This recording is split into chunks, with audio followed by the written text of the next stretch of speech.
Mucho antes de que Perséfone fuera arrebatada al inframundo, su destino ya estaba tejido en las sombras del mito.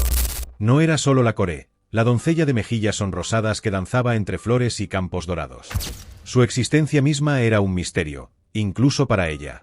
Nacida de la unión prohibida y poderosa de Zeus, rey del Olimpo, y Deméter, la nutricia diosa de la tierra, Perséfone era un ser de luz pura, la encarnación de la primavera, una promesa viviente de renovación y vida.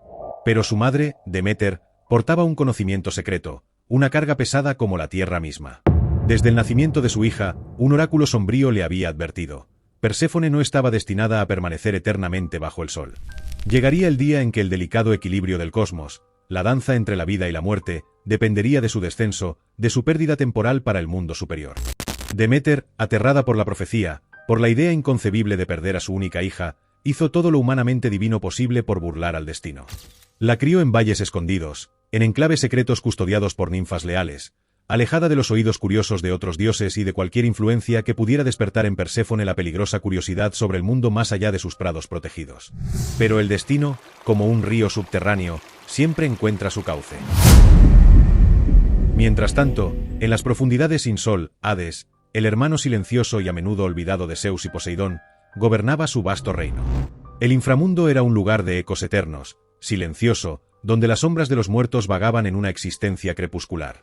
A diferencia de sus ambiciosos hermanos, Hades no codiciaba más poder ni dominio sobre los cielos o los mares. Su reino era completo, pero un vacío resonaba en su corazón inmortal: la soledad.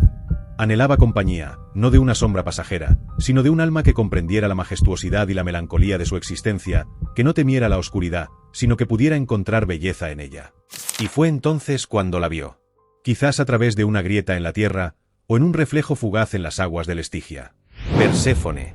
Brillando como un sol imposible en medio de la vida terrenal, una diosa joven e inconsciente del inmenso poder que residía en ella, el poder de la vida misma. Para Hades, fue más que una revelación, fue la promesa de un equilibrio que ni él mismo sabía que buscaba. Ella era la pieza que faltaba, no solo para su reino, sino para el orden cósmico. La única capaz de traer no solo luz, sino sentido a su dominio de sombras. Y en ese instante de reconocimiento profundo, tomó la decisión irrevocable que alteraría para siempre los ciclos del mundo. Pero ni siquiera el Señor de los Muertos podía actuar con total impunidad. Necesitaba, si no la bendición, al menos la aquiescencia del rey de los dioses. Zeus conocía la profecía. Quizás veía en el deseo de su hermano una necesidad cósmica, un reajuste doloroso pero inevitable para mantener la armonía universal, o quizás simplemente vio una solución a la creciente presencia de Perséfone, cuya ascendencia divina dual era ya un factor de poder. Cuando Hades se presentó ante él, en las cámaras secretas del Olimpo, para pedir la mano de su sobrina, Zeus asintió en las sombras. No se negó, pero crucialmente, tampoco advirtió a Deméter.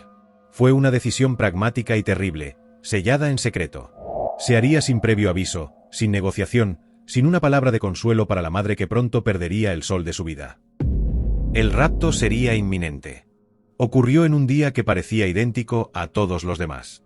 Perséfone paseaba por un prado esmaltado de flores silvestres, la brisa jugando con sus cabellos, las ninfas riendo a lo lejos. Pero en el corazón del campo, algo llamó su atención, una flor que nunca antes había visto. No era una simple flor silvestre, era una creación divina, quizás obra del propio Hades con la ayuda de Gaia. Sus pétalos eran de un rojo tan profundo que parecían latir con un fuego interno, y emanaba un aroma dulce y narcótico, irresistible. Perséfone, movida por una curiosidad innata que ni la vigilancia de su madre había podido extinguir por completo, se acercó y se inclinó para tocarla, para inhalar su extraña fragancia. Y en ese preciso instante, la tierra bajo sus pies protestó con un estruendo aterrador.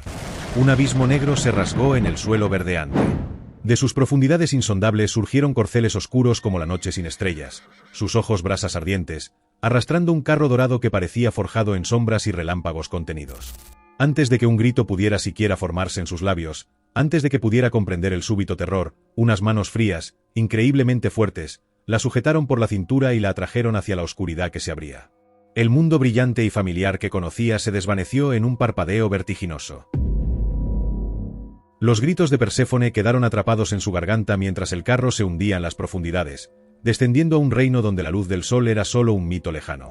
Por primera vez en su existencia inmortal, sintió miedo, un miedo puro, abisal, que le helaba el alma. Intentó luchar, revolverse, pero el agarre de Hades era firme, inquebrantable, aunque quizás, solo quizás, no del todo cruel. Arriba, en la superficie, un silencio antinatural cayó sobre el prado. El viento enmudeció. Las flores que Perséfone acababa de admirar comenzaron a marchitarse, sus colores vibrantes apagándose como ascuas moribundas.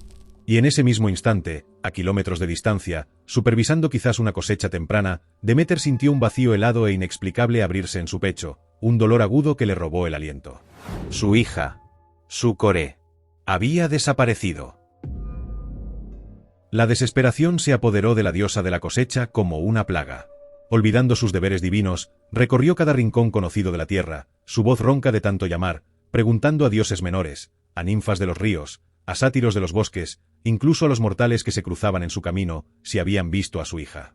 Pero el silencio era su única respuesta, un silencio pesado, antinatural, cómplice. La única pista era la súbita sequedad que comenzaba a agrietar la tierra bajo sus pies, el luto silencioso de la propia naturaleza por la ausencia de la doncella de la primavera. Durante 9 largos días y 9 noches eternas, Deméter vagó sin descanso, portando antorchas encendidas, una figura de dolor andante.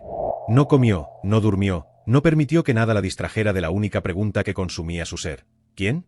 ¿Quién se había atrevido a arrebatarle lo que más amaba? Fue en el 10º día, al borde del colapso, cuando encontró una aliada inesperada. Hécate, la misteriosa diosa de la magia, la noche y las encrucijadas, que todo lo escucha en las sombras, se acercó a ella con sus propias antorchas.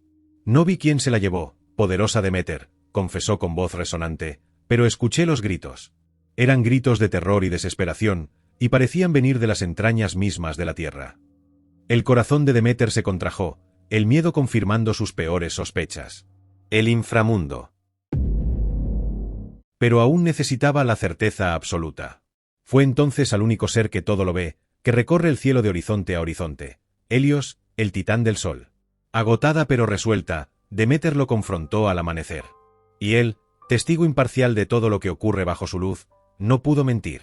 Sin rodeos, con la gravedad de quien conoce las verdades incómodas del universo, le reveló la verdad completa. Fue Hades, el que muchos llaman el rico, quien tomó a tu hija para hacerla su reina. Pero no lo hizo desafiando al Olimpo. Tu propio hermano, el gran Zeus, lo permitió. En ese instante, la inmensa pena de Deméter se transmutó. Se cristalizó en una furia helada y ardiente, una ira tan vasta como la tierra que nutría. Si los dioses del Olimpo, si su propio hermano, habían conspirado para permitir que su hija fuera raptada y llevada a la oscuridad, entonces no merecían su bendición. Si Zeus no intervenía, si no le devolvía a Perséfone, ella haría lo único que ni siquiera el rey de los dioses podía ignorar, detendría el ciclo mismo de la vida que ella gobernaba. Deméter retiró su favor del mundo. Lanzó una maldición sobre la tierra fértil. Los campos dorados se volvieron polvo estéril. Las hojas cayeron de los árboles como lágrimas secas. Los ríos comenzaron a helarse. El invierno descendió sobre el mundo, no como una estación pasajera, sino como un estado permanente, un invierno sin promesa de primavera. Los mortales, ajenos al drama divino que sellaba su destino, comenzaron a sufrir y a morir de hambre y frío. Se arrodillaban en templos desmoronados, elevaban plegarias desesperadas a un cielo impasible, pero nada cambiaba. La tierra permanecía estéril, silenciosa, muerta. Zeus, desde su trono dorado en el Olimpo, observaba con creciente preocupación. La ira de su hermana no era un capricho pasajero. Amenazaba con extinguir a la humanidad, rompiendo el equilibrio que él mismo había buscado preservar. Sabía que debía actuar, que no podía ignorar por más tiempo el llanto de la tierra y de su hermana. Pero tampoco podía simplemente deshacer lo hecho, revertir el destino con un chasquido de dedos. Porque lo que pocos sabían, lo que incluso Deméter en su furia no comprendía del todo, era que Perséfone, en el corazón del inframundo, ya no era exactamente la misma Coré inocente que había sido raptada. Había comenzado una transformación silenciosa, adaptándose a la majestuosa oscuridad. Y había probado el fruto prohibido. Las semillas de granada, ofrecidas quizás con astucia, quizás con afecto genuino por Hades. Un acto simple, casi inocente en apariencia, pero con consecuencias eternas en la ley cósmica. Un lazo irrompible, invisible pero poderoso, se había formado entre ella y el reino de las sombras. Ella ya pertenecía, en parte, al inframundo. Así es como el mito de Perséfone, en toda su complejidad, nos dejó una de las historias más poderosas y perdurables sobre el delicado y a veces doloroso equilibrio entre la luz y la oscuridad, la vida y la muerte, la pérdida devastadora y el inesperado renacimiento. Lo que comenzó como un rapto violento, una tragedia familiar y cósmica, culminó con el nacimiento de una reina. No como una simple víctima pasiva de las circunstancias, sino como una figura compleja que descubrió su propia fuerza en la adversidad, aprendiendo a gobernar un reino que inicialmente temía, encontrando poder, propósito y quizás hasta una forma de sombría felicidad, incluso en la sombra más profunda. Pero ahora quiero saber tu perspectiva. ¿Crees que Perséfone fue únicamente una prisionera forzada por las circunstancias y los dioses? ¿O crees que, con el tiempo, aceptó su destino dual y eligió activamente abrazar su papel como reina del inframundo, encontrando su propio poder en ese equilibrio? Déjamelo saber en los comentarios. Me encanta leer vuestras interpretaciones.